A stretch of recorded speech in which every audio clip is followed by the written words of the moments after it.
says, if you have ran with the footmen and they have worried you out, then how can you contend with horses? And if in the land of peace in which you trusted, they worried you, then how will you do in the thicket of the Jordan? That's scripture number 1. Hilo ni andiko la kwanza. Scripture number 2. Andiko la pili. The Bible says after David defeated the Philistines and subdued them, and David took Meteg Ammah from the hand of the Philistines, he also defeated Moab. He measured them with a length of rope, forcing them to lie down on the ground. He measured 2 lengths of rope to be put to death, but the entirely of 1 length he allowed to live. So the Moabite became subject to David, bearing tribute. David also defeated Hadadezer, the son of Rehob, king of Zobah, when he went to restore his authority over the river Euphrates. David seized from him 1,700 horsemen and 20,000 foot soldiers. Sikia hiyo mahesabu. And David hamstrung all of the chariot horses, save those for 100 chariots. The Arameans of Damascus came to help Hadadezer, king of Zobah. But David defeated 22,000 men of the Arameans. David put garrisons in Aram of Damascus, and the Arameans became servants who bore tribute to David. The Lord helped David wherever he went. David took the shield of gold that were issued to the servants of Hadadezer and brought them to Jerusalem. From Bata and Berotai, cities of Hadadezer, King David took great quantities of bronze. When Toi, king of Hamath, heard that David had defeated the entire army of Hadadezer, Toi sent his son Joram to King David to greet him and bless him on account of his fighting with Hadadezer, and his defeat of him, of Hadadezer, was an opponent of Toi. Joram brought with him implements of silver, gold, and bronze, which King David dedicated to the Lord, along with the silver and gold that he dedicated from all of the nations that he had subdued. That is from Aram, Moab, the Ammonite, the Philistines, the Amalekite, the plunder from Hadadezer, the son of Rehob, king of Zobah. So David made the name of himself upon his return from defeating 18,000 Arameans in the valley of Salt. He set up garrisons in Edom. Throughout all the Edom, he set up garrison, and all the Edom became subject to David. The Lord helped David wherever he went. Wow. Is it not powerful? Father, we thank you this afternoon Baba, tukushukuru mchana wa leo for your presence in this sanctuary. kwa uwepo wako katika hekalu hili. Thank you, Holy Spirit. Asante Roho Mtakatifu. In Jesus' name we pray. Katika jina la Yesu tunaomba. Amen. Amen. I always try to challenge our mind Kila wakati najaribu kutia akili zetu that changamoto the month of November is a very important one ya kwamba mwezi wa Novemba ni mwezi muhimu sana because God has done it for us, kwa sababu Mungu ametutendea, guiding us the whole month, the whole year. ametulinda mwaka mzima. So this November we give it as a thanksgiving Na to kwa God. hivyo hii Novemba tunaipatiana kama shukrani kwa Mungu. And it's just amazing. Na ni ajabu. I will show you why it is important to thank God Itakuonyesha ni kwa nini ni ya muhimu sana kumshukuru and the Mungu benefit of thanking God. na faida za kumshukuru Mungu. And we are going to take the life of David as a powerful example. Na tutatumia maisha ya Daudi kama mfano mzuri. Bwana Yesu asifiwe. Amen. So we start with the book of Jeremiah. Tunaanzia kitabu cha Yeremia. Here the prophet writes, Hapa nabii anaandika that if you have ran with the footmen ya kwamba kama umekimbia na waliokimbia kwa miguu and have wearied you out, na wamekuchosha or they have worn you out, ama wamekuchokesha, then how will you contend with horsemen? sasa itawezekanaje ushindane na walio katika farasi? If you cannot feel that you are safe in the land of peace, Kama hawezi hisi ya kwamba uko salama katika nchi ya amani, what are you going to do when you be told to pass, to go through a thicket of the Jordan? utafanyaje wakati utaambiwa upitie katika msitu wa Yordani? Now, let us see what is happening here. Wacha sasa tuone ni nini hasa kinafanyika hapa. You see, in the days of Jeremiah, Unaona katika siku za Yeremia, Jeremiah is sent by God ametumwa na Mungu to rebuke the Israelites awakemee Waisraeli because of their ways, kwa sababu ya njia zao, to rebuke the kings of Judah, even the one of Samaria, kuwakemea wafalme wa Yuda na wale wa Samaria, because these people have deserted from God. kwa sababu hao watu wamepotoka kutoka kwa Mungu, They became too weak. wamekuwa wanyonge sana, They went into the worship of other gods and idols and so on. wakaingia katika ibada ya miungu mingine na sanamu na kila kitu kingine. So now God is sending a rebuke to these Na people. sasa Mungu anatuma kukemewa kwa hao. That's why Jeremiah is sent to rebuke. Ndio maana Yeremia anatumwa akawakemee, He's sent to destroy. anatumwa akaharibu, He's sent to uproot. anatumwa akang'oe, To uproot bad mentality. kung'oa mawazo mabaya, To uproot bad behavior. kung'oa tabia mbovu, To uproot bad beliefs. kung'oa mtazamo usio mzuri, And to build back. na kujenga tena, Show people the way of God. kuonyesha watu njia ya Mungu, That Israel is a different nation. ya kwamba Israeli ni taifa tofauti. Israel is not like other nations. Israeli sio kama mataifa mengine.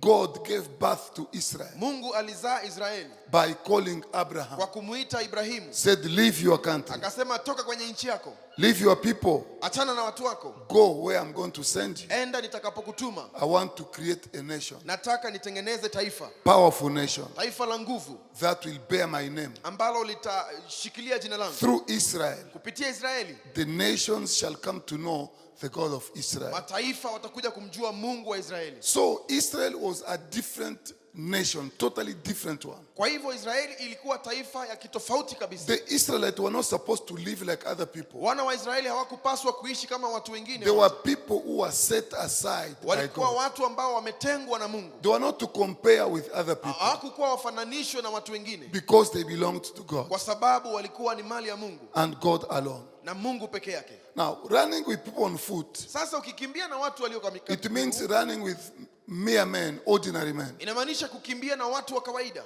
Now, if you compete with ordinary men Na sasa kama utakimbia na watu ambao wako and they kawaida defeat you, na wakushinde, what are you going to do utafanya nini the day you're going to compete with those having horses? ile siku ambayo utakimbia na wale wako na farasi? So you see that God starts with footmen Sasa unaona Mungu anaanza na watu walio katika and then miguu, take the prophet to horsemen. alafu sasa anapeleka nabii katika watu walio na farasi. Now, the footmen is the basic ones. Wanaotembea kwa miguu ni ile ya kiwango cha chini kabisa. That is the poorest level Hiyo ndio kiwango iliyo ya chini kabisa, iliyo that duni people kabisa, on foot cannot defeat you. ya kwamba watu walio katika miguu hawawezi kukushinda. I want you to say amen. Nataka useme amina. People on foot cannot defeat you. Watu walio katika miguu hawawezi kukushinda. You are not meant for a defeat. Haujatengenezwa ushindwe, You are meant for victory. umetengenezwa kwa ajili ya ushindi. God has never been defeated Mungu hajawahi kushindwa and you cannot be defeated. na wewe hauwezi kushindwa. If you are defeated, Kama utashindwa, it means your faith is wanting. inamaanisha imani yako iko na shaka. You need help. Unahitaji kusaidiwa, You need prayer. unahitaji maombi. Sema amen. Amen. We need prayer. Unahitaji maombi. A child of God Mtoto wa Mungu is meant for victory ametengenezwa kwa ajili ya ushindi all the days of his life. siku zote za maisha yake. Now, horsemen Sasa wale wenye farasi are the people, the mighty of this particular generation, ni wale watu wa nguvu katika kizazi hiki, or the mighty of any generation. ama wale wenye nguvu katika kizazi chochote. They are horsemen. Wako katika farasi, So they are not walking or trekking on foot, hawatembei kwa miguu, but they are riding horses. lakini wanaendesha farasi. which means they are powerful people, inamaanisha ni watu wa nguvu, the might of their wako generation, na nguvu katika kizazi chao, the strongest people. wale wenye nguvu kabisa. Now, Sasa the will of God mapenzi ya Mungu is that his child ni kwamba mtoto wake will not just defeat people on foot, asiwashinde tu wale watu walio katika but miguu, defeat the might of his lakini generation. ashinde hata wale wakuu wa kizazi chake, People who are riding horses. watu ambao wanaendesha farasi. And then God says, Alafu Mungu anasema, if you feel you are not secured, you are not safe kama unahisi ya kwamba hauna usalama in the land of peace, katika nchi yenye amani, what then are you gonna do sasa utafanyaje when you are told to go through the thicket of Jordan, wakati utaambiwa upite katika msitu wa Yordani, in a forest, katika msitu, in a thicket, katika mahali penye giza mingi, in a place where there is confusion, mahali ambapo kuna in a kuchanganyikiwa, place where there is war and challenges? mahali pa vita na changamoto. So the will of God is that Mapenzi ya Mungu ni when you kwamba go through the forest, unapopita ndani ya through msitu a difficult time, katika wakati mgumu, you come out a winner. unatoka ukiwa mshindi, You cannot be defeated. hawezi kushindwa. That's the will of God. Hayo ndio mapenzi ya Mungu. When you compete with men on foot, Ukipigana na watu ambao wanatembea, ordinary men, watu wa kawaida, you defeat them. unawashinda. When you compete with horsemen, Ukipishana na watu wenye you farasi, defeat them. unawashinda. In the land of peace, Katika nchi ya amani, you feel secure. unahisi uko na usalama. Do you know that we are walking here in Kenya? Unajua tunatembea hapa Kenya, There are many people. kuna watu wengi We go to bed in tunaenda peace, kulala tukiwa na amani, wake up in peace. tunaamka na amani, You don't hear any gunshot. hausikii mlio wa risasi. Kweli ama hapana? Kweli It means there is peace. inamaanisha kuna amani. Now, in this peace, Sasa katika hii amani we still have failures. bado tuna watu ambao wanashindwa. In this peace, Katika amani hii we have complainants. kuna watu ambao wananungunika. In this peace, Katika amani hii we still have murmurers. kuna watu ambao wananungunika, But there is peace. lakini kuna amani. What are you going to do Sasa utafanyaje when you are taken to Somalia? wakati ukipelekwa Somalia? What are you going to do? Utafanya nini? And I hope I didn't write the Bible. Na nadhani sikuandika Biblia. In the land of peace, Katika nchi ya amani you are complaining. unanungunika. Oh, Mungu umeniacha. In the land of peace, Katika nchi yenye amani what will you do? utafanyaje Taken to the land of war, ukipelekwa katika nchi yenye vita, the thicket, pale msituni, msitu ya nguvu, forest ile iko na makamba miti kupita. You have to shape to make a way. lazima upenye na utengeneze njia. You have a panga, Uko so na you make upanga, a way. unatengeneza njia yako, And then you pass. alafu unaingia ndio upite. What will you do Utafanya nini if you are taken in that kind of kama place? utapelekwa mahali kama pale? Because in a peaceful place, Kwa sababu mahali penye amani you are still crying. bado unalia. Now listen. Sikia sasa, The purpose why Jeremiah prophesied, kusudi ya Yeremia kutoa unabii it is because the kings of Israel ni kwa sababu wafalme wa Israeli and those of Judah na wale wa Yuda had abandoned God. walikuwa wametoka nje ya They Mungu, became like other nations. wakawa kama mataifa mengine. Israel Israeli didn't, put trust in chariots. hawakuaminia magari ya vita. God was the victory of Israel. Mungu ndiye alikuwa ushindi wa Israeli. God was the champion of Israel. Mungu ndiye alikuwa shujaa wa Israeli. So Israel was to be blessed through God, Kwa hivyo Israeli walikuwa wabarikiwe kupitia Mungu, not through chariots. sio kwa magari ya vita. That's why in the days of David, Ndio maana katika siku za Daudi when he went to fight Goliath, alipoenda kupigana na Goliath, remember we read here kumbuka tulisoma hapa that in ya Israel kwamba katika Israeli there was no weapon, hakukuwepo na silaha, there is no sword, hakuna upanga, because the Philistines made sure kwa sababu Wafilisti walihakikisha the Israelites do not have sword. Waisraeli hawana upanga, So in the days of war they can be defeated. ili katika siku za vita washindwe. But David went against Goliath Lakini Daudi akaenda kinyume na Goliathi without a sword. bila upanga. We read here Tulisoma hapa that only David and Jonathan had swords. ya kwamba Sauli tu na Yonathani peke yao ndo walikuwa na upanga. So Saul took his own sword Kwa hivyo Sauli akachukua upanga wake and gave to David akampa Daudi, because there is none. kwa sababu hakuna upanga mwingine. Go and fight Goliath. Enda upigane na Goliathi. So David now put on the armory of Saul. Sasa Daudi akavaa mavazi ya vita ya Sauli, Tried to walk, it is difficult. akajaribu kutembea akashindwa, He removed them, akatoa give back to Saul. akampatia Now, Sauli, he went to fight Goliath akaenda kupigana na Goliathi without any sword, bila upanga wowote, empty-handed, akiwa mkono mkavu, with a stone. akiwa na jiwe. And also Goliath said, Na Goliathi akasema, you this young man, wewe kijana, you come with a stick, unakuja na vijiti, you come with a topito. unakuja na kombeo, Do you think, am I a dog? unaona kama mimi ni mbwa? Come here. Kuja, Your parents are going to regret. wazazi wako watajutia. Hallelujah. Amen. So with a stone he killed Goliath. Sasa akitumia jiwe akamuua Goliathi. To show that the victory of God's people Kuonyesha kwamba ushindi wa watu wa Mungu was not based on chariots and weapons, haukuwa umewekwa ndani ya magari ya vita na but the silaha. victory was based in God of Israel. Lakini ushindi ulikuwa ndani ya Mungu wa Israeli. God will always act when we commit to him. Mungu kila wakati atatenda kazi tunapojitoa kwake. If we don't commit to God, Kama hatutajitoa kwa Mungu, sometimes you can commit to God. wakati mwingine unajitoa kwa It Mungu is like exchange. na ni kama Oh mnabadilisha. God, I come to you. Mungu anakuja kwako, Give me money. nipe pesa. He doesn't give you money. Akupi pesa. Tomorrow there is no commitment. Kesho hakuna kule kujitolea. We are tena. not committed to God because we have money. Hatujitolei kwa Mungu kwa sababu We kuna are pesa. committed to God because He is our God. Tunajitolea kwa Mungu kwa sababu yeye ni With Mungu wetu. money or without money, Tukiwa na pesa ama bila pesa, Yahweh is God. Yahweh ni Mungu. Even in the forest, Hata katika msitu, in the desert, katika jangwa, David loved God. Daudi alimpenda Mungu. Listen what the Bible says. Sikia Biblia inavyosema. He defeated so many kings. Aliwashinda wafalme wengi The sana. Jebusite, Wale wa Yebusi, the Philistines, Wafilisti, the Moabite, wa Moabu, the Ammonite, wa Amoni, the wa Syrians, Syria, the wa Amalekite, Amaleki, the Edomite. wale wa Edomu. All these people, David defeated them. Hawa watu wote Daudi aliwashinda. He took their gold, Akachukua dhahabu yao, took their silver, akachukua fedha zao, took their chariots, akachukua magari yao ya vita, slaughtered thousands of them, akawaua kwa maelfu, and they paid tribute to David. na wakalipa kodi kwa Daudi. David in his entire life, Daudi katika maisha yake he yote was never defeated, hakuwahi shindwa. not even by one single army. Hata mfalme mmoja Never. hakushinda. Hakuna. Not David. Sio Daudi. You tell me, Wewe niambie, where did he go and he was ni defeated? wapi alienda na akashindwa? This is a guy who looked at Saul and said, you know what? I fought the lion Huyu ni mtu aliangalia Sauli akamwambia, I nilipigana na killed simba, the lion. nikaua simba without a sword. bila upanga, I fought the bear. nilipigana na dubu, I killed the bear nikamuua dubu without a sword. bila upanga. This Philistine Huyu here, Mfilisti today is his leo end. ni mwisho wake. Believe me, king. Niamini mfalme. Oh, you are just a kid. Wewe ni kijana mdogo. Forget about me being a kid. Sahau mambo yangu kuwa mdogo. He's not fighting the kid. Apigani na mtoto, He's fighting God, anapigana na Mungu, the God of Israel. Mungu wa Israeli. Listen, people. Sikizeni watu, God has never been defeated. Mungu hajawahi kushindwa. That's why David was never defeated. Ndio maana Daudi hakuwahi shindwa In one single battle, katika vita moja. the Bible says David retreated. Biblia inasema ambayo Daudi alirudi nyuma. Why did he retreat? Mbona alirudi nyuma? Because he was fighting his own son. Kwa sababu alikuwa anapigana na mwana wake.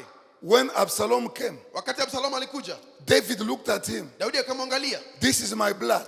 hii ni damu yangu, This is my son. huyu ni mwana wangu, How can I fight my own son? ninawezaje kupigana na kijana wangu? And he loved him so Na much. alimpenda sana. So David Kwa hivyo Daudi took his children, akachukua watoto wake, his wives, wake zake, let's go. akasema twende, Let's live here. tutoke katika mali Because hapa, this son, kwa sababu huyu if he kijana comes here, akija hapa it's going to cause more harm. ataleta hasara nyingi. So he left. Kwa hivyo akaondoka. Absalom came in Absalom akaja, and people sang. alafu watu wakaimba, Absalom is the champion. Absalom ndio shujaa. No, Hapana, you're not the champion. yeye sio shujaa. David just retreated. Daudi alisonga tu nyuma, And then after some time, alafu baada ya muda fulani when Ahithophel or Ahithophel gave the counsel to pursue David, wakati Ahithofeli alipatiana ule hosia wa kumfuata Daudi, another guy called Uhaji or wherever, he told Absalom, jamaa mwingine akaja akamwambia the Absalom, whole of Israel Israeli yote knows that your father wanajua kwamba babako is a fighter. yeye ni mpiganaji, This guy is a fighter. huyu mtu ni hodari, And the people with him there, na watu ambao wako na yeye kule they are heroes. ni mashujaa. Don't try. Usijaribu. And you know what? Na unajua nini? Then the Bible says, Alafu Biblia inasema David said, okay, Daudi we akasema we have to go back now. wacha turudi sasa. He stood at the gate Akasimama kwenye lango kuu, and then told Joab and the army, alafu akamwambia Yoabu na Now go. enendeni sasa take over Jerusalem.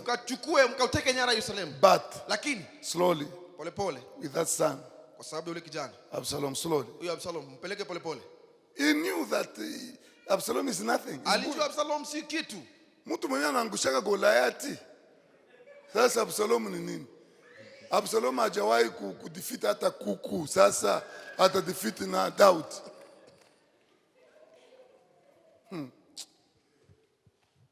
The Bible says, Biblia inasema when they went back, waliporejea Absalom was defeated. Absalom alishindwa. Started running into Alianza the bush. kukimbia akienda katika And kichaka. there in the bush he was slaughtered. Na kule kichakani akauawa. Kweli ama hapana? Kweli. David had never in his entire life Daudi hakuwahi katika maisha yake yote lost one single battle. kushindwa One vita single battle. hata moja. No. Hakuna. Even when David was down, Hata wakati alikuwa chini, he was never defeated. hakuwahi shindwa. This is a king Huyu ni mfalme. that in his entire life, Ya kwamba katika maisha yake yote God gave a testimony. Mungu alipatiana ushuhuda. Look, put Act of Apostles chapter 13 verse number 36. Matendo ya Mitume 13:36. Look at what the Bible says. Angalia Biblia inavyosema. Look at this. Angalia. The Bible says, for David, after he had served God's will and purpose and counsel in his own generation, he then did what? Alifanya nini? He rested. Akapumzika. You telling me, Wewe niambie, how do you defeat unashindaje somebody who is living for God's purpose? mtu ambaye anaishi kwa makusudi ya Mungu? You tell me, Wewe uniambie, in this life, katika maisha haya how do you defeat itawezaje ushinde somebody mtu who is living ambaye for anaishi God's purpose, kwa ajili ya makusudi ya Mungu, not for his purpose? sio kwa sababu ya kusudi zake? If you defeat him, Kama utamshinda, you have defeated God. inamaanisha umemshinda Mungu. Kweli ama hapana? Kweli. Because he has no purpose Kwa of his sababu own. yeye hana makusudi yake binafsi. He's living for God's purpose. Anaishi kwa makusudi ya Mungu. He's serving God's counsel. Anatumikia hekima ya Mungu. His life is to hear from God Maisha yake ni kusikia kutoka kwa Mungu, and then do. alafu kufanya. So how do you defeat him? Sasa itawezekanaje umshinde? The day you defeat David, Ile siku unamshinda it Daudi, means God has been defeated. inamaanisha Mungu ameshindwa. The Bible says, Biblia inasema after defeating all the kings, baada ya kuwashinda wafalme the wote, Moabite, wa Moabu, the Philistines, Wafilisti, the Edomite, wale wa the Edomu, Jebusite, Wayebusi, all these people, hawa watu wote, David, all whatever he got from these people, chochote alipata kutoka kwa hawa watu, went before God alienda mbele ya Mungu and consecrated. na akakipeana. How do you defeat such a person? Sasa utashindaje mtu kama huyu? You see, we are being defeated Unaona, sisi tunashindwa by people on foot na watu wanaotembea kwa miguu, because kwa sababu we don't even understand. hata hatuelewi. Some of us, we have the mentality of King Saul. Wengine wetu tuko na mawazo ya Sauli. Do you understand the mentality of King Saul? Unaelewa? King Saul mtazamo wa was Sauli, living for himself, alikuwa anaishi kwa sababu yake, fighting for himself. anajipigania mwenyewe. That's why he was defeated. Ndio maana alishindwa. The day Saul died, Ile siku Sauli alikufa, listen, sikia, he was slaughtered alichinjwa, at the mountain called Gilboa. katika mlima uitwao Gilboa. When he died, Alipokufa, listen to this. sikia hii, David could not believe. Daudi angeamini. He said, how? Alisema inawezekanaje? A certain Amalekite came to David Mwamalaki mmoja akaja kwa Daudi, and told him, akamwambia Saul is dead Sauli amekufa and Jonathan is dead. na Yonathani pia ameaga. David called him aside. Daudi akamuita kando, He said, how do you speak this before people? akasema unanenaje mambo haya mbele ya watu? He called him aside. Akamuita kando. That's what the Bible says. Hivyo ndivyo Biblia He inasema. called him aside. Alimuita kando, He said, what do you mean? akasema unamaanisha nini? What do you mean? Unamaanisha nini? Were you there? Ulikuwepo? Did you see? Uliona? You say Saul is dead. Unasema Sauli ameaga? Yes, he's dead. Ndio ameaga. Were you there? Ulikuwepo? Yes. Ndio. I was at the mountain. Ilikuwa pale mlimani. I was just standing Ilikuwa nimesimama few tu meters from mita Saul. kadhaa kutoka kwa Sauli. And then he was hit Alafu akagongwa by the arrow na mshale of the enemies. wa adui. So he was just going to die. Sasa alikuwa anaenda kufa. And he called me. Alafu akaniita. He said, come and finish me. Akasema kuja unimalize. Because I don't want to die in the hands of these Kwa sababu people. sitaki kukufa katika mikono ya hawa watu. They are going to insult me. Watanitusi. And then I killed him. Alafu nikamuua. David said, Daudi akasema, how?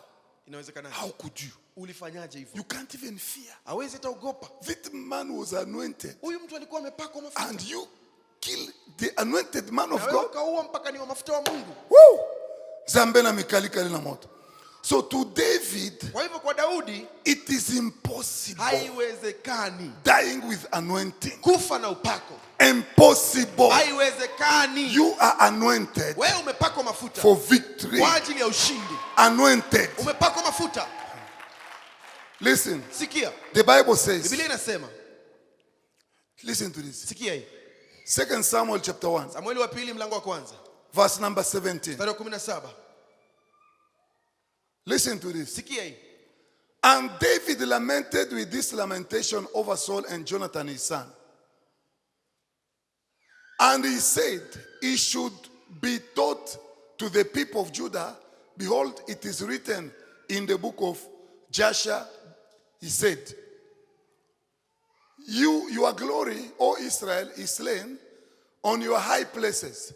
How the mighty have fallen. So David could not understand. Kwa hivyo Daudi hangeelewa. How can the mighty fail? Itawezekanaje wale wakuu How washindwe? can people God has anointed fail? Itawezekanaje watu ambao wamepakwa mafuta na Mungu How washindwe? can they go down Itawezekanaje waangushwe from the sword of the Philistines? kutokana na upanga wa Wafilisti? Before Goliath, Mbele ya Goliati, a common stone jiwe la kawaida brought Goliath down. lilimwangusha Goliati. How could Saul go down Itawezekanaje Goliati aanguke with his sword? akiwa na upanga wake? Was it not in his hand? Je, haukukuwa katika mkono How wake? Iliwezekanaje can the mighty go down? wakuu waanguke? Verse number 20. Look at it. 20. He said, tell it not in Gath. Musiambie wa Filistini. Don't speak it in the cities of the Philistines. Don't say it. It is shame. Ni aibu, msiseme katika miji. Don't say it. Msiseme. Don't say it. Msiseme. Don't speak it out. Don't publish. Publish it not in the street of Ashkelon, lest the daughters of the Philistines rejoice. Musitangaze, because it is shame. Kwa sababu ni aibu. If you announce it, Kama utaitangaza, the daughters of the Philistines wale mabinti wa Wafilisti are going to say, wow, watasema, Saul has been killed, Sauli ameuawa, even Jonathan. hata Yonathani. Yeah. Yeah. And this man Na huyu mtu was anointed. alikuwa amepakwa mafuta. David said, Daudi anasema, where was anointing upako ulikuwa wapi when Saul was being brought down? wakati Sauli alikuwa anaangushwa? 21. 21. Look at this. Angalia hii. You mountains of Gilboa, wewe kamulima wewe. Pale kwenye Sauli alianguka, tangia leo umelaniwa. Now listen, what is the problem here with the mountain? Shida ya mlima ni nini hapa? The mountain did nothing. Mlima haukufanya kitu. The mountain didn't kill Saul. Mlima haukumuua Sauli. It's just a place they decided to go and fight. Ni mahali tu waliamua kwenda kupigana. Until today, Paka wa leo. there is no dew. Hakuna. There is no field. Hakuna. Nothing grows Hakuna kinachomea at Gilboa. katika mlima Gilboa. Nothing grows. Hakuna kitu kinamea pale.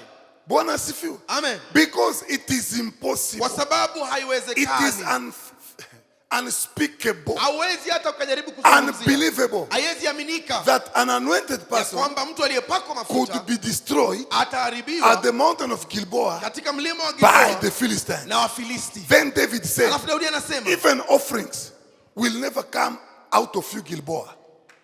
You this mountain. Hata sadaka haitatoka kwako wewe. Sababu muti haitawahi mea juu yako. Chakula haitawahi pandwa hapo. Hata ikipandwa itakufia hapo. Hey. This is just a mountain. huu ni mlima tu. So David, according to David, Kwa hivyo kulingana na Daudi it is unthinkable. ni kitu hata huwezi He kufikiria. says, for there the shield of the might was defiled. If you don't defile yourself, Kama wewe the hautajichafua devil will mwenyewe, never conquer you. shetani hawezi kukushinda. If you don't defile Kama yourself, huwezi kujichafua wherever mwenyewe, you go, popote unaenda, you are a wewe champion. ni shujaa. You will compete with people on the foot. Utabishana na wale walio katika You miguu, defeat them. utawashinda. You will compete with people on chariot. Ubishane na wale wako You katika magari ya defeat farasi them. na uwashinde. That is your portion. Hiyo ni sehemu yako. This is what we are proclaiming. Hiyo ndio tunatangaza. And that is your portion. Na hiyo ni sehemu yako. Hallelujah. Amen. You can't be defeated. Hawezi kushindwa. The devil is a liar. Yaani ni mwongo. Listen to this. Sikia hii. He said, the shield of Saul, not anointed with oil. It means the oil was taken away. Inamaanisha ule upako ulitolewa. You can't keep oil Hawezi weka upako and be defeated. alafu ushindwe. I repeat again. Inarudia tena. You can't keep oil Hawezi ukaulinda and upako be defeated. na ushindwe. Oil represents God. Upako unaashiria Mungu. When God is in charge, Wakati Mungu ako katika usukani, when He is sitting on the seat, wakati ameketi kwenye kiti, when God is having your styling, wakati ako katika, wakati Mungu kuna ile styling yako, wakati ako na ile steering yako. mnaijua kwa Kiswahili ni nini? Akisha ishika hivi Mungu akiwa dereva, let me tell you, Wacha nikwambie, no defeat. hakuna kushindwa. So this is what David is saying. Kwa hivyo hivi ndio Daudi anasema. This is what David means. Hivyo ndio wanamaanisha. It means there is no oil. Inamaanisha hakuna upako. If there was oil, Kama kungekuwa na mafuta, because whatever you touch, kwa sababu chochote unagusa, when you have oil, ukiwa na mafuta, becomes a weapon kinakuwa silaha in your hands. katika mikono yako. Hallelujah. Amen. Because oil is there. Kwa sababu mafuta yapo. So according to David, Kwa hivyo kulingana na Daudi, this guy has no oil. huyu mtu hana upako. That's why he's defeated. Ndio maana ameshindwa. Bwana asifiwe. Amen. Listen, people of God. Sikieni watu wa Mungu. Daudi, Daudi, this guy is a champion. yeye ni shujaa. His whole life Maisha yake yote is characterized imeonekana with thanksgiving. na shukrani. A thanksgiver Mtu wa kutoa shukrani cannot be defeated. hawezi kushindwa. What do we mean by a thanksgiver? Tunamaanisha nini na shukrani? A thanksgiver Mtu wa kutoa shukrani is the one who takes his ni victories mtu ambaye anachukua ushindi wake and subscribe or how do you call it? Ascribe. To ascribe. Alafu Yes. unapeana. You ascribe them to God, unapeana kwa Mungu, not to yourself. sio kwako mwenyewe. God, this is my victory. Mungu ndio ushindi It's wangu, not mine. sio wangu, It is yours. ni wako. You have done it again. Umefanya tena. So whatever happened in the life of David, Kwa hivyo chochote kilifanyika katika he maisha ya ascribed Daudi, it to God, alipeana kwa Mungu, not to himself. sio kwake mwenyewe. Do you know what? Unajua nini? During last week, Katika wiki we iliyopita spoke of David tulizungumzia Daudi as an addicted thanksgiver. kama mtu ambaye alikuwa hawezi kaa bila kutoa shukrani. Addicted. Amekuwa hawezi kaa bila, Contaminated amechanganywa with thanksgiving. na shukrani, Crazy ameingiwa na of kichaa thanksgiving. kwa sababu ya shukrani. David. Daudi, Do you know what? unajua nini? Even when Jonathan is dead, Hata wakati Yonathani ameaga, the Bible says, Biblia inasema David remembered Daudi akakumbuka that I had a covenant ya kwamba nilikuwa na maagano with Jonathan. na Yonathani, He protected me alinilinda before his father. mbele ya babake. Now, Na sasa even in his death, hata akiwa ameaga, I have to remember him. lazima nimkumbuke, I have to show gratitude. lazima nionyeshe shukrani. He said, Akasema is there anybody, hakuna yeyote because of kwa Jonathan, sababu ya Yonathani that I do him good? ambaye nimtendee mema sana. I made promise to Jonathan. Nilimwahidi Yonathani. So he was told, Sasa akaambiwa there is one kuna somebody mtu mmoja and he's lame. na ni kiwete. Do you know it was a temptation? Unajua ilikuwa ni majaribu. That was a temptation. Hiyo ilikuwa majaribu Because a cripple kwa sababu kilema was forbidden alikuwa amekatazwa from entering the sanctuary, kuingia katika hekalu, from entering the house of the king, kuingia nyumba ya mfalme, the king of Israel for that matter. mfalme wa Israeli So tunawezungumzia he sasa. was told, Sasa akaambiwa there is one son kuna kijana mmoja of wa Jonathan. Yonathani, He's crippled. yeye ni kiwete, He has no legs. hana miguu. What are you going to do? Utafanyaje? I'm a thanksgiver. Mimi ni mtu wa shukrani, Addicted to thanksgiving. nimeshazoea kutoa I shukrani, don't care. sijali. Even though Hata kama by the law, kulingana na sheria the king had the crippled. mfalme anachukia They watu cannot kiwete, enter the palace. hawezi ingia katika kasri, Because I have to give kwa thanks. sababu lazima nishukuru. Bring that leg. Leta huyo kiwete, Let him bring shame. wacha alete aibu In the name of thanksgiving, kwa ajili ya shukrani. Mephibosheth was brought Mefiboshethi akaletwa to live kuishi in the palace. katika ikulu, Not to visit the palace. sio kutembea ikulu, To stay in the palace. kuishi pale kwenye To ikulu, become part of the awe palace. sehemu ya ikulu. When kings, Wakati wafalme, foreign kings, wafalme wa kimataifa, prime ministers, wale ambassadors wale maambassador from other nations kutoka katika nchi nyingine visited David, walimtembelea Daudi, when they sat to eat, walipoketi kula, they saw this guy wakaona huyu mtu crawling in the palace. akijivutia chini, So they could say, hey, wakasema hey, who is this one? huyu ni nani? This is the palace of the king. Hey, hii ni mahali pa mfalme. Who is this one? Huyu ni nani? I have to show thanks. lazima nionyeshe shukrani, I have to show gratitude lazima nionyeshe shukrani because of kwa Jonathan. sababu ya Yonathani. This guy Huyu mtu is forbidden to amezuiliwa enter my palace kuingia katika But- karamu yangu, lakini because kwa I sababu have to show gratitude. lazima nionyeshe shukrani. Jonathan did something for me. Yonathani alinifanyia kitu, I have to repay him back. lazima nimlipe. I accept the shame Ninakubali of kuaibika having a son ya kukuwa na mwana crippled in my kiwete house katika nyumba yangu kwa because sababu of ya Jonathan, Yonathani my good friend. rafiki yangu. They will ask David, Wanamuuliza Daudi, who is this one? huyu ni nani? He's one of my Huyu ni sons. mmoja wa watoto wangu. Oh, your sons? Mmoja wa watoto wako. Wow. Wow.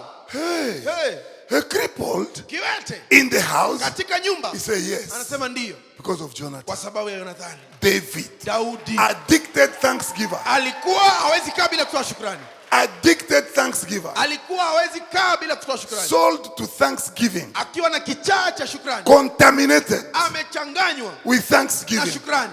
It was his lifestyle. Hiyo ilikuwa ni maisha yake ya kawaida. Wherever he went, Popote alienda, if he defeat the enemy, akishinda adui, David will come back. Daudi anarejea, God, this is yours. Mungu hii ni yako. Listen, Sikia, Romans Warumi chapter what? Is it 11? 11 Verse 35. mstari wa 35. Put it there. Weka pale. Look at what Romans says. Angalia Warumi anasema nini? Who has given him first? Hallelujah. Amen. Who has given him first? Or who has given to him first so that he can receive in return? Who is that? Nani huyo That God have given you? ambaye anasema Mungu nimekupa, You owe me. wewe uko na deni yangu, Pay me back. nilipe. That's the scripture. Hiyo ndio maandiko sasa. Who gave him first? Ni nani alimpa kwanza? That he can receive. Sasa ili aweze kupokea. Verse number 36. 36. Look at this. Angalia hii. For from him and through him and to him all. Bwana asifiwe. Amen. And what? Read that. From Him, and through him, and to him, are all things. for all things originate With him, and come from him, all things live through him, and all things center in and tend to to consummate him be glory. glory forever. Ama namna gani? Amen. Bwana asifiwe. Amen. This was the principle of David. Hii ndio ilikuwa kanuni ya Daudi. All the days of his life, Siku zote za maisha yake David knew. Daudi alijua. That's why always Ndio maana kila wakati David will call himself Daudi angejiita servant of God. mtumishi wa Mungu. Read about other kings. Soma wafalme wengine. You don't see a king Hauoni mfalme calling himself a servant. akijiita mtumishi. Read well. Soma vizuri. Read about Saul. Soma kuhusu Sauli. There is no place Hakuna mahali where he will call himself ambapo anajiita me, a servant of God. mtumishi wa Mungu. Hapana. Hakuna. But David, Lakini Daudi as a king, kama mfalme will always kila wakati call himself angejiita a servant of God. mtumishi wa Mungu. He was meant to serve, Alizaliwa kutumika. born to serve, Alizaliwa kutumika. anointed to serve, Alipakwa mafuta kutumika. blessed to serve, Amebarikiwa kutumika. elevated to serve. Ameinuliwa kutumika. Ama namna gani? He didn't have the life of his own. Hakukuwa na maisha yake binafsi. In church, Katika kanisa when we have people tukiwa na watu who are full of themselves, ambao wamejijaza wenyewe, that's why ndio maana we have failures. tuna watu wa We kushindwa. are being defeated Tunashindwa by people on foot. na watu wanaotembea kwa They miguu. defeat us. Wanatushinda. We can't even compete with horses Hatuwezi hata kubishana na because farasi we don't have kwa horses. sababu hatuna farasi. Where do we get horses? Tutapata wapi farasi? People on foot, Watu walio katika miguu, ordinary people, watu wa kawaida, people do not God, watu ambao hamjui Mungu, people of the nations, watu wa mataifa they defeat you. wanakushinda. A child of God, Mtoto wa Mungu, your anointing upako wako is only speaking in tongues. kila wakati ni kuongea tu kwa lugha. You are a weapon Wewe ni silaha in the hands of God, katika mkono wa Mungu, that wherever you na enter, kwamba popote utaingia things must happen. vitu lazima vifanyike. Whatever you touch, Chochote unagusa in business, katika biashara, whatever you touch, chochote unagusa in everything, katika kila kitu it is turned kinabadilishwa into a weapon. na kukuwa silaha. You are a child of God. Wewe ni mtoto wa Mungu. Ama namna gani? Amen. Men on foot, Watu walio katika miguu, ordinary watu people, wa kawaida they defeat us. wanatushinda. We come to church Tunakuja kanisani like beggars kama ombaomba before God. mbele ya Mungu, not to sing victory, sio kwa sababu ya ushindi, but to beg. lakini kuomba. Why? Kwa nini? Kwa Because sababu we don't understand. hatuelewi. If you live Kama unaishi for God's purpose, kwa ajili ya makusudi ya you cannot Mungu, become a beggar. hawezi kuombaomba. If you live Kama utaishi for God's kwa purpose, ajili ya makusudi ya Mungu, shame aibu shall never be your portion. haitawahi kuwa sehemu yako. Never. Hakuna, Not in this life. sio katika maisha haya Not in the life to na come. hata kwa yale yajayo. How can you be brought to shame? Itawezekanaje waibike? You don't have a purpose. Wewe hauna kusudi. It is God's Ni purpose. kusudi la Mungu. I'm fighting Ninapigana to give God glory. kumpatia Mungu utukufu. I'm playing Ninacheza to give God glory. kumpatia Mungu utukufu. I'm preaching Ninahubiri to give God glory. kumpatia Mungu utukufu. I'm selling Ninauza to give God glory. kumpatia Mungu utukufu. I'm doing business Ninafanya biashara to glorify God. kumtukuza Mungu. I'm doing politics Ninafanya siasa to glorify God. kumtukuza Mungu. I am a lawyer Mimi ni to mwakili glorify God. kumtukuza Mungu. I'm a medical doctor Mimi ni to daktari glorify God. kumtukuza Mungu. How can you be defeated? Itawezekanaje ushindwe? By who? Na nani huyo? Babake nani? Mama yake nani? Remember I told you Kumbuka nilikwambia that whatever chochote that anybody ambacho born yoyote of a woman aliyezaliwa na mwanamke can do, anaweza you fanya. can do Pia better. wewe unaweza fanya zaidi. I said you can do better. Nilisema unaweza fanya zaidi. The problem is that Shida ni we are too soft sisi tumetulia sana in this God. katika ndani ya huyu We are Mungu. too soft. Tumetulia sana. When you look at God, Ukimwangalia Mungu when he speaks there, anapozungumza pale, what does he mean? anamaanisha nini? Men on foot Watu walio katika cannot miguu defeat you. hawawezi kukushinda. Horsemen Wale walio katika cannot farasi defeat you. hawawezi kukushinda. You are meant to Umetengenezwa command the impossible. kuamrisha kisichowezekana. That's why he says, Ndio maana anasema in the thicket katika msitu of Jordan, wa Yordani what will you do? utafanya nini? What does he mean? Anamaanisha nini? God means Mungu anamaanisha he has given you power amekupa nguvu to command ya kuamrisha the impossible. kile kisichowezekana. That's what he means. Hiyo ndio anamaanisha. You have power Una uwezo to command wa kuamrisha the impossible, kile kisichowezekana, to bring to subjection. kukiweka katika utiifu. Remember what Paul says. Kumbuka kile Paulo anasema. Paul says Paulo anasema that we are ready ya kwamba tuko tayari to bring under subjection kuleta katika utiifu every spirit, kila roho, every knowledge, kila ufahamu, every idea kila mawazo that tries ambayo inajaribu to rise up kujiinua against kinyume the will of God. mapenzi ya Mungu. Bring it down to Tunaitiisha subjection. ikatii. What does he mean? Anamaanisha nini? What does he mean? Anamaanisha nini? It means Inamaanisha if you live kama utaishi for God's kwa purpose, ajili ya makusudi ya Mungu, whatever that rises chochote kinainuka against kinyume the will of God mapenzi ya Mungu for which ambayo you are living. wewe unaishia. Did you get that? Umepata hiyo? You are living Wewe unaishia for God's kwa purpose. makusudi ya Mungu. Now, Sasa whatever idea chochote mawazo or yoyote knowledge ama ufahamu from wherever ambao unatokea that kokote want to rise ambao utainuka above juu the knowledge of God, ya ufahamu wa Mungu which is the purpose ambayo ni kusudi for which you are living. ambayo wewe unaishi. Woo! Now, Sasa God gives you power Mungu anakupa to nguvu bring under kuiweka chini subjection, ya mamlaka, under chini your authority. ya mamlaka yako. Why? Kwa nini? Because you are living Kwa sababu for unaishi God's kwa purpose. ajili ya makusudi ya Mungu. Listen, people, Sikizeni watu, this is November. hii ni Novemba. We are here Tuko hapa to appreciate God kumshukuru Mungu for the good things He has kwa done mambo mazuri amefanya during the year. mwaka mzima. Some of the people here, Baadhi ya watu hapa they are still busy bado wako na shughuli mingi, chasing dollars, wanafuatana na dola, chasing Kenya shillings. wanakimbizana na Kenya shillings. When do you say thank you? Unasema asante wakati gani? Can't you give God some Je, time? hauwezi mpa Mungu wakati? Just 1 hour in the evening. Lisali moja wakati wa jioni. Can you just come and say, God, Si uje tu kuja useme Mungu, I'll just come to thank you. nimekuja kusema asante. David says, Daudi anasema, I'm so happy ninafurahi when I am told, wakati naambiwa let's go twende to the house of katika God. nyumba ya Mungu. We will go Tutaenda and our feet na miguu yetu will enter itaingia the gate of Jerusalem. katika malango ya Yerusalemu. David. Daudi Ama namna gani? David was longing Iko na alikuwa tamani. anatamani. Is wishing. Anatamani. Is there a service today? Kuna ibada leo. Is there a service today? Kuna ibada. Is there a service Je, today? kuna ibada? Is there a service today? Kuna ibada? No. Hapana. Today is Thursday. Leo ni There is Alhamisi. no service. Hakuna ibada. Oh.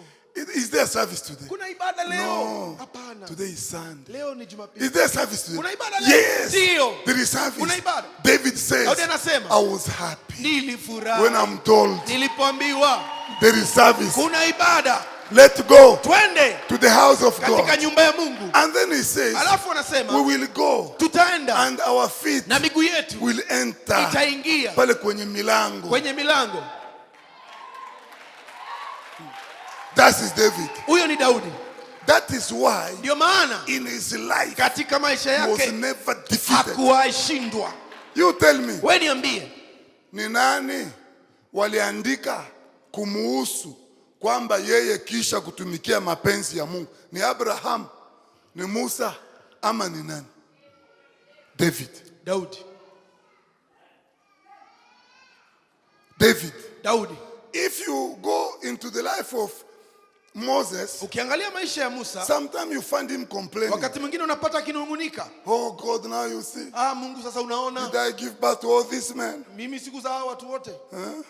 Why are you telling me I carry them? Mbona unaniambia ni wabebe? Are they my children? Mbona niache ni watoto wangu? Not David. Sio Daudi. Even in times of war, Hata wakati wa vita, when Saul is looking for him, wakati Sauli anamtafuta, even in times of war, hata wakati wa vita, when Absalom came wakati Absalom alikuja and David left Jerusalem, Daudi akatoka Yerusalemu, a man called Shimei, mtu anaitwa Shimei he came, akaja, he took dust, akachukua vumbi, throw it on David, akamrushia Daudi on his body. katika And mwili then he wake. told him, Alafu akamwambia, you wicked man, wewe mtu mwovu, man of blood, mtu wa damu, today leo God is punishing Mungu you. anakulipa. And then carry dust, Anachukua vumbi tena, throw it on David. anamrushia Daudi. Men of David, Watu wa Daudi, he had dangerous people. alikuwa na watu You hatari. hear the name Eleazar. Kuna mmoja alikuwa anaitwa Eliasa. Woo. Eleazar is a guy Huyo ni mtu who will fight ambaye angepigana until the sword mpaka upanga stick into his hand ukatalie mikononi, and people come to help alafu watu wanakuja to kusaidia separate his hand from the ili sword. watoe mkono katika upanga. Shammah. Shama, These were huyu people like animal. walikuwa hao watu walikuwa These kama are wanyama, guys who could fight, watu ambao wangeweza kupigana, give out their lives watoe maisha yao for King David. kwa ajili ya mfalme Daudi. Remember, Kumbuka, for a common water, kwa maji ya kawaida they went at the risk of their own lives wakaweka maisha yao katika hatari to just bring him a glass of ili water. wamletee gilasi ya maji. So one of these men, Kwa hivyo mmoja wao watu his name called Benaiah, anaitwa Benaya he said to David, akamwambia Daudi, who is this dead dog? huyu mbwa aliyekufa ni nani? Dead dog. Mbwa aliyekufa Who is following us? ambaye anatufuata, Speaking behind akiongea nyuma yetu, the anointed man of God, akiongea nyuma ya the king of mafuta wa Mungu, Israel. mfalme wa Who Israeli. is this dead Ni dog? nani huyu mbwa aliyekufa? King, allow me now. Niruhusu mfalme, Just one touch. nimguse tu mara This moja, guy will be down. mambo yake itakuwa imeisha. Listen, Sikia, David said, Daudi akasema, don't do that. usifanye hivyo. How do you know? Unajuaje? Maybe it is my God Labda ni Mungu wangu who has told him, ambaye amemwambia go enda and curse David. na umlaani Daudi, Go enda and insult him. na umtusi. So maybe what he's doing Kwa hivyo is inawezekana coming from anachofanya God. kinatoka kwa Mungu. Don't touch him. Usimguse, Leave him alone. achana na yeye. Maybe God told him to do Labda so. Mungu alimwambia fanya hivyo. That is David, Huyo ni Daudi, a thanksgiver. mtu wa shukrani. He never blamed God. Hakuwahi kumlaumu Mungu, No single day hakuna siku he blamed God. alimlaumu Mungu. Even the son Hata mwana wake he got with Beersheba, ambaye alimpata na Bathsheba the son was sick. alikuwa mgonjwa. David prayed and Daudi fasted. akaomba na kufunga. The day the son died, Ile siku mtoto alikufa, David called his servant. Daudi akaita watumishi wake, Is the son still alive? akauliza, je, bado No, ako hai the son mtoto? is dead. Akasema hapana, amekufa. Oh, it's okay. Akasema ni sawa. The Bible says Biblia inasema he went to his bathroom, akaenda katika washed bafu up lake, well, akaoga vizuri, put on royal akavaa nguo garments, za kifalme, came at the table, akakuja mezani, bring me ugali, leta ugali,